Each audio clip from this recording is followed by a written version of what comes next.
नमस्कार, एस्ट्रोमेटा में आपका स्वागत है। आज हम एक विशेष टॉपिक पे चर्चा करेंगे।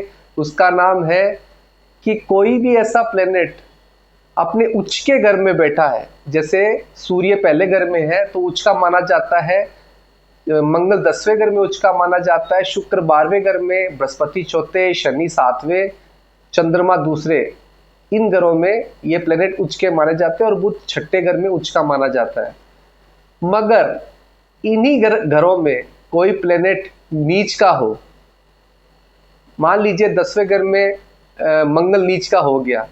10वां घर मंगल के लिए दिग्बली होता है, मगर नीच का होने से अपना स्थान खो देता है। स्थान का मतलब होता है कोई भी प्लेनेट का डायरेक्शन, स्ट्रेंथ और पावरफुल हाउस। बृहस्पति अगर 10वें घर में उच्च का है तो क्या रिजल्ट देगा। तो इस टॉपिक पे आज विशेष टॉपिक पे चर्चा करेंगे और इसके बारे में आपको मैं डिटेल में बता देता हूँ।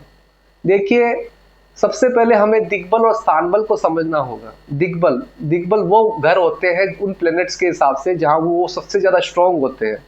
जैसे शनि 7वें घर में होता है तो वो दिग्बली होता है और वो एकदम उच्च के घर में होता है। और वहीं स्थानबल का मतलब होता है कोई प्लैनेट अपनी उच्च राशि में हो। जैसे बृहस्पति होता है कर्क राशि में, शनि होता है तुला राशि में, मंगल होता है मकर राशि में, सूर्य होता है मेष राशि में, शुक्र होता है मीन राशि में और बुध होता है कन्या राशि में। तो उसके हिसाब से क्या रिजल्ट क्या कैसे आएगा, मैं एक एक प्लेनेट के बारे में आपको डिटेल में समझा देता हूँ। मान लीजिए किसी की कुंडली में सूर्य तुला राशि में पहले घर में है। पहली बात, सूर्य के लिए सबसे पावरफुल हाउस है, घर के हिसाब से सूर्य उच्च का है, मगर वो तुला राशि में है। उसके क्या रिजल्ट्स आएंगे? उसके ये रिजल्ट्स आएंगे, इंसान मेहनत करेगा, हर काम करेगा, सबके लिए काम करेगा, सबको एक साथ में लेके चलेगा। जैसे एक राजा होता है सबको एक साथ लेके चलता है और हमेशा लीड करता है। मगर तुला राशि के होने के कारण सूर्य को कोई भी रिजल्ट उस इंसान के ऊपर सिग्निफिकेंट नहीं दिखेंगे। कारण क्योंकि वो नीच का हो गया, अपना स्थान बल खो चुका है। स्थान मतलब बल होता है, मतलब उस प्लेनेट की पोजीशन, उसकी जगह। स्थान मतलब जगह हो गई, तो उस जगह पे जाके वो नीच का हो गया। मगर सूर्य के लिए पहला घर उच्च का है, ये हमेशा ध्यान रखिएगा। तो उसको राजा की गद्दी नहीं मिलेगी। अब आ जाते हैं चंद्रमा दूसरे घर में उच्च के माने जाते हैं और बहुत पावरफुल पोजीशन पे होता है। दूसरा घर फैमिली, फाइनेंस, आपकी वाणी, वो और बहुत सारी चीजों को रिप्रेजेंट करता है। अब चंद्रमा सेकंड हाउस में है, वो नीच की राशि में है, वो वृश्चिक राशि में बैठा है सेकंड हाउस में। तो क्या रिजल्ट आएंगे?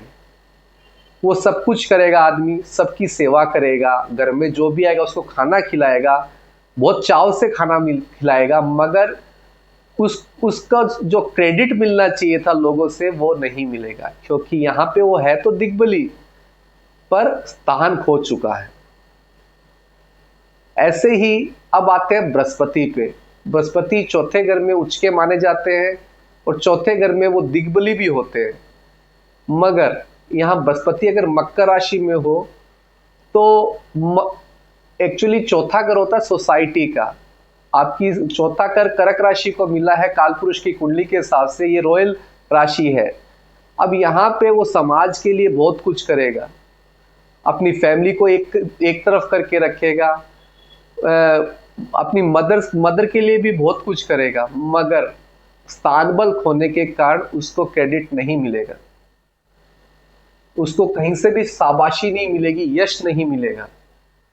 अब आ जाते हैं बुध के ऊपर। बुध अगर 6ठे घर में, क्योंकि बुध के लिए 6ठा घर उच्च का माना जाता है, अगर वो कन्या राशि में हो तो क्या रिजल्ट आएंगे? अगर बुध मीन राशि के अंदर वहां बैठे हैं तो सबसे पहले आप समझिए, 6ठा घर में बुध उच्च के होते हैं और मीन राशि में वो नीच के माने जाते हैं, मगर दिशा के हिसाब से दिग्बली है वो 6ठे घर में, मगर स्थान बल वहां खो चुके हैं।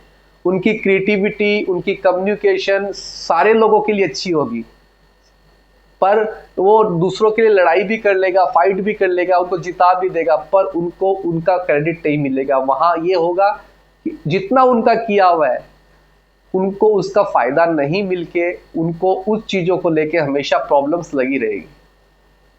प्रॉब्लम्स क्या रहेगी? बुध क्या चीज का होता है? छोटे छोटे ग्रुपिंग बनाने में, ग्रुपिंग ये बनाएंगे, फायदा और कोई ले जाएगा। उसका जो एक ऑफिस के अंदर जिनको ये बोनस मिलना और मिलना मिलता है, उनको ना मिलके दूसरे को मिल जाता है। आप देखते होंगे बहुत सारे ऑफिसेज में बहुत लोग बहुत मेहनत करते हैं, पर जो क्रेडिट होता है वो और किसी को मिल जाता है। अब आ जाते हैं शनि। शनि अगर मेष राशि में 7वें घर में हो तो क्या होता है? शनि 7वें घर में दिग्बली भी है और उच्च का घर भी है वो, मगर मेष राशि में होने से वो स्थान बल खो चुके हैं। उसका रिजल्ट क्या मिलना है? उसका रिजल्ट ये मिलेगा कि वो इंसान सबको बैलेंस करने में लगा रहेगा, बैलेंस करता करता, हार्ड वर्क करता करता, दो पार्टियों की सुनेगा भी, उनको सुलझाएगा भी, पर वो दोनों पार्टियां उनको उस चीज को क्रेडिट ना देगी नहीं। ये बोलेगा इस इंसान के कारण ये प्रॉब्लम हुई है, इसने गलत जजमेंट किया है, क्योंकि शनि जजमेंट का कारक है। अब आ जाते हैं मंगल।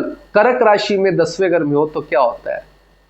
10वें घर का मंगल सबसे ज्यादा दिग्बली होता है और 10वां घर मंगल के लिए उच्च का भी होता है। अब क्योंकि वो दिग्बली तो है और उच्च के घर में भी है, पर स्थान बल खो चुका है। ऐसे इंसान बहुत मेहनत करेंगे, सबको साथ में लेके चलेंगे, सबके लिए मतलब बहुत सारी चीजें करेंगे, मेहनत करेंगे, सब कुछ करेंगे, पर उसका उनको लाभ नहीं मिलेगा कर्म क्षेत्र से।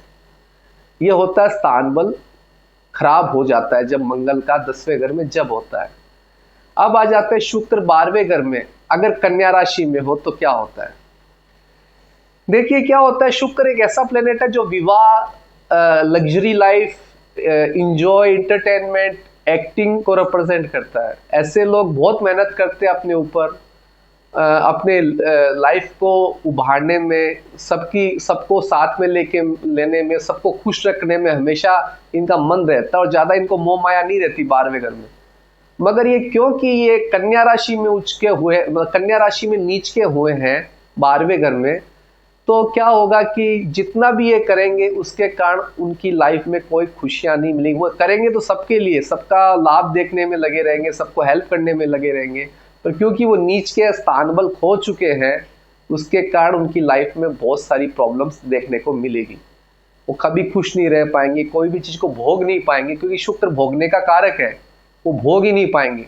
दूसरे लोग उनका क्रेडिट ले जाके मतलब उनको ये दिखा दिया जाएगा कि तुम इस लायक नहीं हो। क्योंकि 12वां घर सबसे इंपॉर्टेंट घर है, सुख भाव भी है 12वां घर, बैड प्लेजर भी है, वो अपने बैड प्लेजर में हमेशा प्रॉब्लम्स में ही देखे जाएंगे। तो सबसे पहले आपको ये समझना है, इस पूरा का सारांश बता देता हूं कि सबसे पहले आपको ये समझना है कि कोई भी प्लेनेट नीच का हो जाए तो अपना स्थान बल खो देता है। स्थान बल का मतलब होता है वो जगह है, इंसान जिस जगह पे काम कर रहा है उस जगह का क्रेडिट और उस जगह के लोगों के लिए वो बहुत कुछ करेगा, पर उसको उसका कोई भी लाभ नहीं मिलेगा, कोई भी क्रेडिट नहीं मिलेगा। करेगा, पोजीशन बहुत अच्छी है, दिग्बली है, हर प्लेनेट के बारे में जो बताया पोजीशन के हिसाब से बहुत अच्छे है ये, मगर वो अपने रिजल्ट नहीं दे पाएंगे। देखिए हम करते हैं काम, डेफिनेटली कोई भी जॉब करता है, बिजनेस करता है, पैसे कमाने के लिए करता है। आप मेहनत कर रहे हो जॉब में, आपका इंक्रीमेंट नहीं हुआ, आपका प्रमोशन नहीं हुआ, किया आपने सब कुछ, तो ये होता है स्थान बल खराब होने से। तो जब भी कोई प्लेनेट नीच का होता है तो स्थान बल खो देता है, चाहे वो अपने सबसे पावरफुल घर में हो, चाहे वो दिग्बली हो। ये चीज हमेशा आपको समझनी है। होप सो मेरा वीडियो आपको अच्छा लगा होगा। अच्छा लगा तो लाइक, सब्सक्राइब एंड शेयर करिएगा, ऐसे वीडियो में और लाता रहूंगा।